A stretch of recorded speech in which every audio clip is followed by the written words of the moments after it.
Hello, Superhero Deep Dive fans. It is a new episode of Superhero Deep Dive. As always, I am your host, Jason, and I promise I will never give you up. I will never let you down. Yeah. Okay, anyways, I have a new episode scheduled for today with someone that is very, very obscure. Someone not well known at all. I'm kind of excited to talk about her, and we'll get into it. Let me get my disclaimers in. The information is pulled from different sources across the internet and may or may not be completely complete, but they do give a really good insight on the current superhero. You can catch me every Tuesday and Thursday throughout the day on Outworld Fleet Radio. Their website is outworldfleetradio.online. You can catch me on Twitter or Instagram under Super Deep Dive, and I try to use a hashtag Superhero Deep Dive. You can catch me on YouTube under Superhero Deep Dive, where you can comment, like, subscribe, share, hit that notification bell. I don't know, all that good stuff.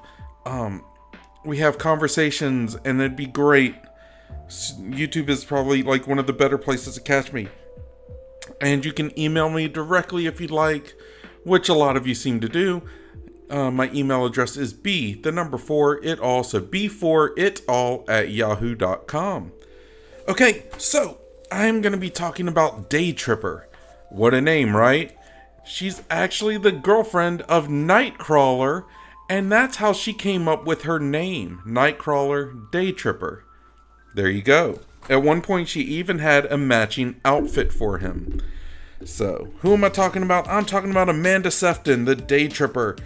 She is the, her other name that she's also known as is Jimaine, Jimaine. I don't know if it is like Hungarian or Romanian or French or what, and if I am pronouncing it wrong. If I am, how do I pronounce it correctly? Let me know in the comments or email me something. But her mother is also Margali. They are witches. When Nightcrawler joined the X-Men, Jimaine eventually followed him to the US, assumed the identity of Amanda Sefton, took a job as a flight attendant, and became Nightcrawler's girlfriend.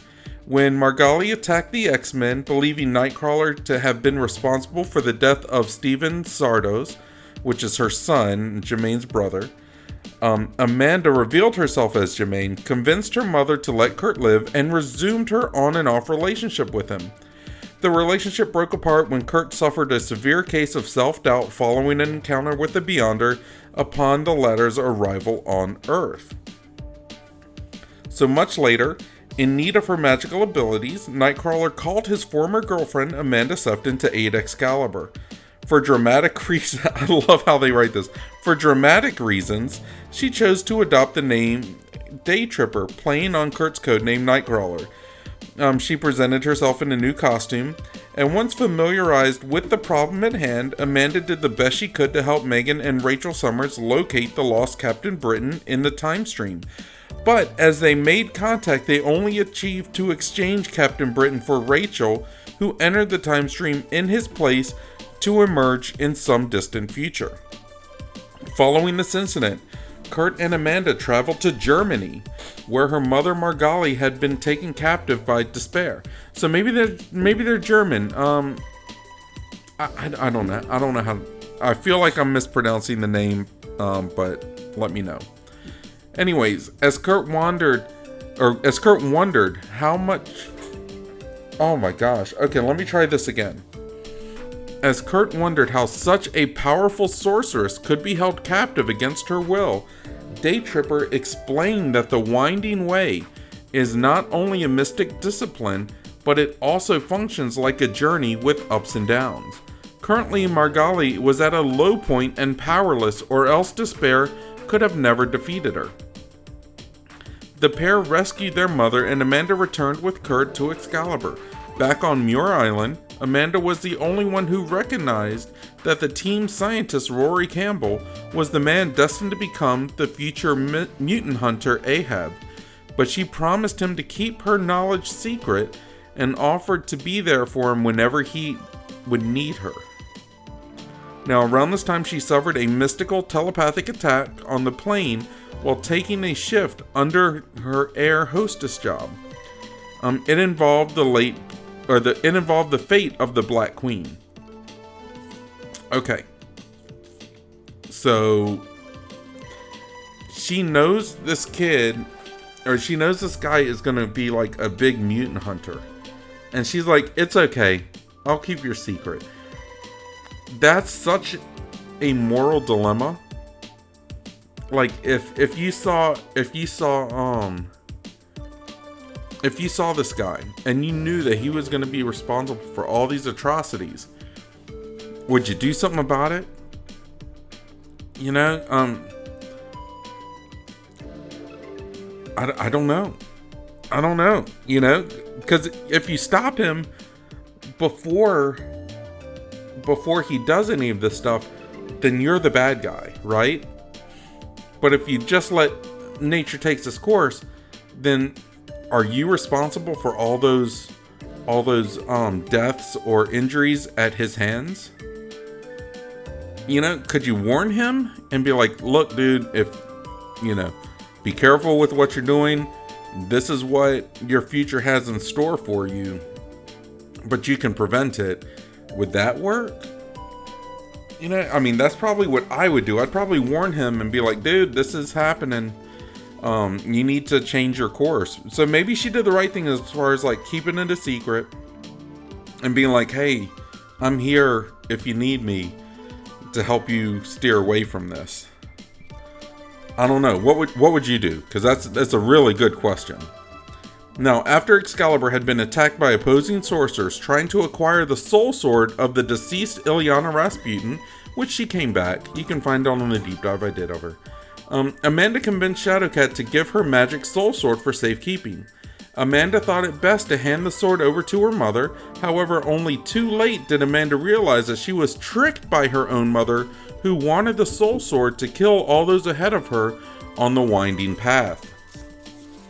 Wow, her mom's like a Karen.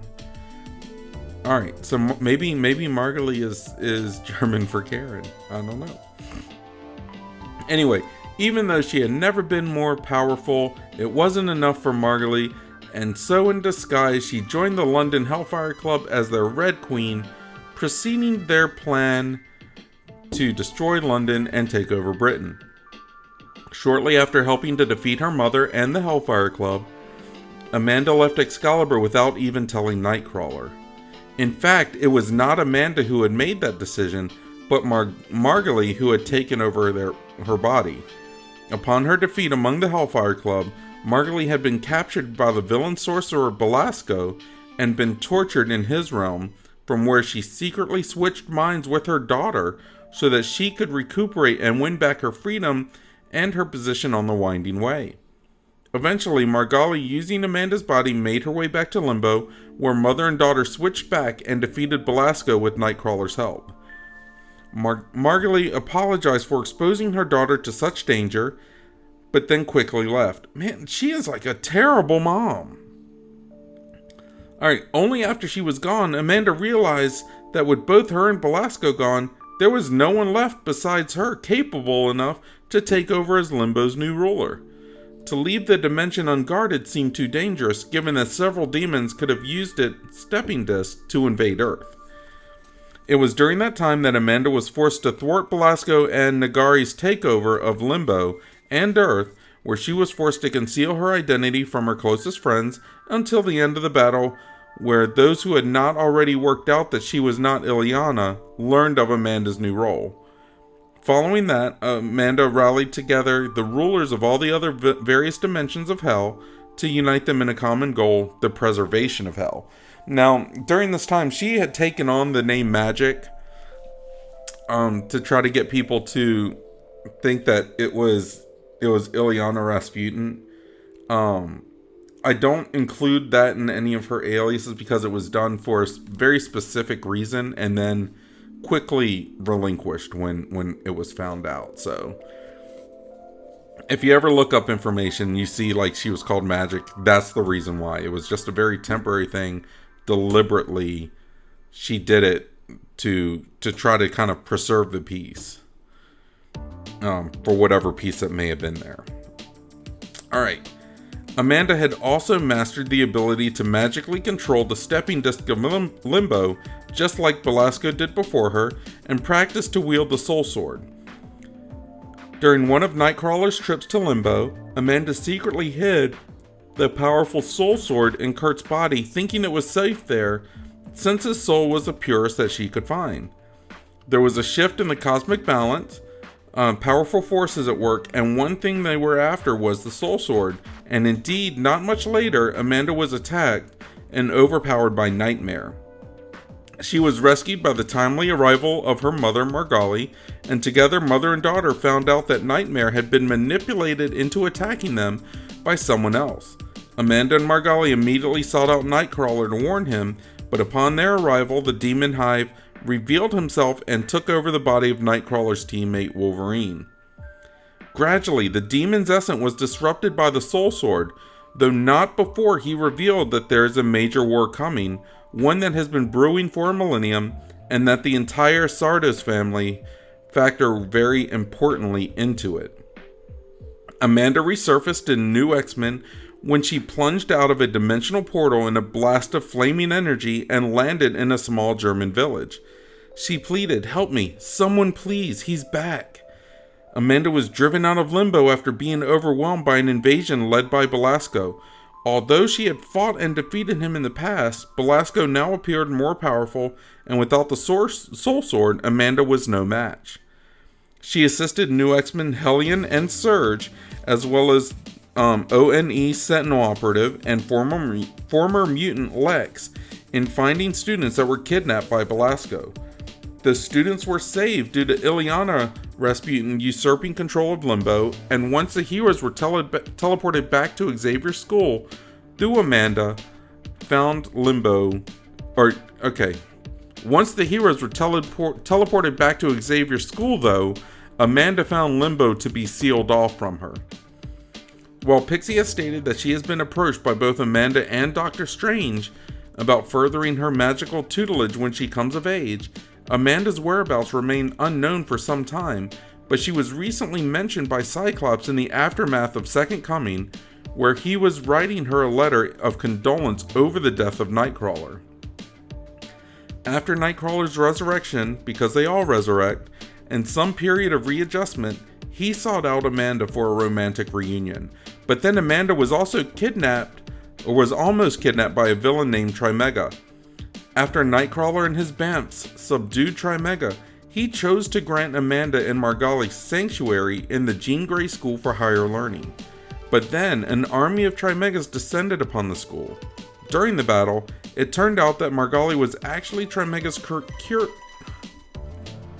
Oh my gosh, I'm sorry. It turned out that Margali was actually Trimega's creator, not curator, and had orchestrated the attack in order to gain knowledge of how to cross into the afterlife. Armed with that knowledge, Margali opened a portal whose existence would endanger reality. Because don't they all? They all endanger reality at some point. In order to stop her scheme, Nightcrawler and Amanda attempted to pass the gate, but Nightcrawler's voluntary exile from heaven barred him from entry, stranding Amanda alone in the void. There they met again when Nightcrawler, finally stabbed in combat by the Crimson Pirates, was intercepted by Amanda at an interim station between life and death, who successfully encouraged him with some assistance from Wolverine and Phoenix to return to the land of the living. How much convincing does it take? You're barred from heaven, so you're stuck here in nothingness forever. Why don't you just come back to the land of the living? You're like, oh, yeah, that makes sense, okay. There shouldn't be that much convincing. But what a history, right? A lot of ups and downs, a lot of kind of twists and turns with her. She's constantly a background character in a lot of even in her own story, she's treated like a background character. At least that's what I'm seeing. But what do you think? Let me know in the comments. Like I said, you can reach me on Twitter, Instagram under superdeepdive. Try to use the hashtag superherodeepdive.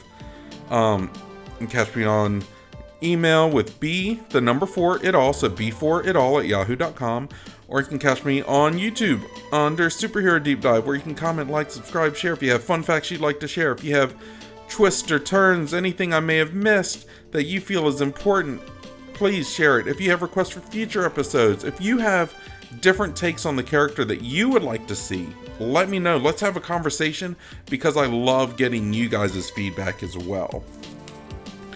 But as always, be respectful. That's all I really ask. Because even if you disagree with me, that's fine. That's more than fine. Just be respectful.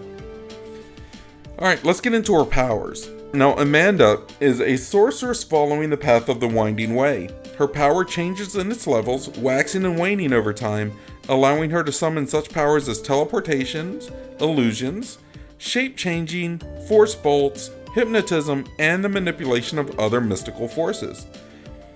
When she becomes the Sorceress Supreme of Limbo, Amanda began wielding the powerful Soul Sword. While she couldn't access the full power of the sword, she could still create and control teleportation energies in the form of stepping discs. This allows her to absorb souls of others, either permanently or simply to store and transfer, to place and store the sword in absolute nothingness, and to retrieve it from whence it came with ease. Like Ilyana Rasputin, the more Amanda used the Soul Sword, the more the mystical Eldritch armor appeared on her body, in addition to demonic features such as horns and hooves. The armor deflects or limits attacks, both physical and magical. However, on Earth, Amanda's abilities are limited to a different capacity. She has since lost these abilities when Limbo was sealed to her and resumed her normal display of powers. So, fun facts. Amanda Sefton, and there's not a lot. Amanda Sefton appeared in the 2000 X-Men Evolution series. She is depicted as Nightcrawler's love interest, but she does not have most of the background as her comic counterpart. Her mother's name remains Margali, but the Seftons appear to be a normal family. She is portrayed as an American teenager of African and Romani descent who accepts Kurt completely despite his mutation. In her first appearance, the episode Shadow Dance, Amanda asks Kurt to be her date for a school dance and tells him that she did have a crush on him for months but was too shy to tell him, and that her feelings remained even after she accidentally saw him turning off his image inducer. They started dating seriously, and after time, the Toad, the Witch, and the Wardrobe episode, Amanda attempts to introduce Kurt as his true self to her parents. The intention is ruined by Toad, who steals Kurt's image inducer, demolishing the Sefton home and revealing Kurt's true appearance before Amanda can properly prepare her parents. There's a lot of alliteration in that. Even though Amanda's parents are understandably upset, Amanda shrugs off any discomforts which they might bring into her relationship with Kurt, and she continues to date him. Good job, Amanda Sefton. Good job. That is awesome. Alright. So what do you think, guys? Like, what are your opinions? Let me give you my final thoughts. If you agree with them, great. If you don't, please let me know. So Daytripper was like an amazing story, especially from a writer standpoint. Her power comes from the path of the Winding Way, which means that sometimes she's super powerful, and other times she's not quite as powerful as you think. This makes it so easy to write for her because you can throw obstacles in her way and just blame it on the backstory. Like, you don't have to worry so much about continuity more so than the story itself. And to be fair, that can definitely be shown as lazy writing. Like, I'm not unaware of this. But it can also be shown as a great plot device to help a magical character get past their magical abilities, you know? Like, they can do something more than just be a magical character. They have to develop something else to them. So what does every heroic story need? Like, it needs a struggle for the protagonist, right? And what better way to have that struggle than to essentially build it from their origin story? Now, with that being said, what would I do with Amanda Sefton? Well, she's not completely reliable to have on the team and be able to depend on, right? She's at best she's an overpowered support character with her magical abilities, but at worst, she's an average support character, with sometimes maybe not even having support, or without even having magical abilities. Like, we have to remember her mom was taken prisoner because during her journey on the Winding Way, she was powerless. So, like, she's not reliable in a team because you never know what power levels you're getting with her. You may need her for a mission, but she may be powerless because of her Winding Way. And it's not her fault, it's just how she's written. So that's what I'm saying, like, she can actually be a writer's favorite character because you can throw her in anything and throw almost anything against her to have to overcome. So does she need to grow as a character? Like, sure, who doesn't? But with her Winding Way limitation, it's hard to be able to put her into a story that keep it long term. To me, she's good for one-shots and let that be it. Like she could be Marvel's magical version of Oracle from DC Comics. She's got info, spell knowledge, and she can help once in a while, but she's not made to be a permanent fixture in anything because of that. Have her grow her knowledge and be one of the keepers of the Sanctum Sanctorum or something like that. Because to me, that's about all she's really good for. And it's not to say that it's a bad character. It's a really good character, but like, we have to be honest. Like, she just isn't made for. She isn't mysterious enough to be like, a private detective, because she could be. Like that's a possibility. Like a private detective in the magical realm, like a magical police officer almost. That could maybe work, because she'll have to be studying constantly. Like, she could almost be Marvel's version of John Constantine, right? Do you think that would work for her? Because, there could be things, she could know things that could really make her overpowered when her powers are there. But then maybe she's thrown in a situation, she's investigating something where she doesn't have her powers for a while. And she's just got to come up. So maybe she needs to learn charms or something like that she would be able to use even if she's powerless, because she has that capability. I don't know. It's interesting. Maybe we can discuss this further. I don't know. I probably won't, because I'll probably forget about it. But luckily it's on here for the world to hear. If only they would. But I think that's going to do it for me. Like I said, I'd love to hear your thoughts on it. You can email me directly at b4itall@yahoo.com. So b4itall@yahoo.com. You can hear me every Tuesday and Thursday on Outworld Fleet Radio. They're outworldfleetradio.online. You can catch me on Twitter or Instagram under Super Deep Dive. And you can catch me on YouTube under Superhero Deep Dive. And like I say, comment, like, subscribe, share, help me grow the community, because I definitely want it to grow. I would love it for it to be a little bit more self-sustaining. And I like having the conversations there, because other people can join in. You can play off each other. We can build something that would be like an amazing story. So let's do that. But I think I'm going to head out from here. I hope everyone is blessed. I hope everyone's happy. I hope everyone is safe. And I hope everyone is smart. But if you're not smart, don't get caught. I will see you guys later. Take it easy. Bye-bye.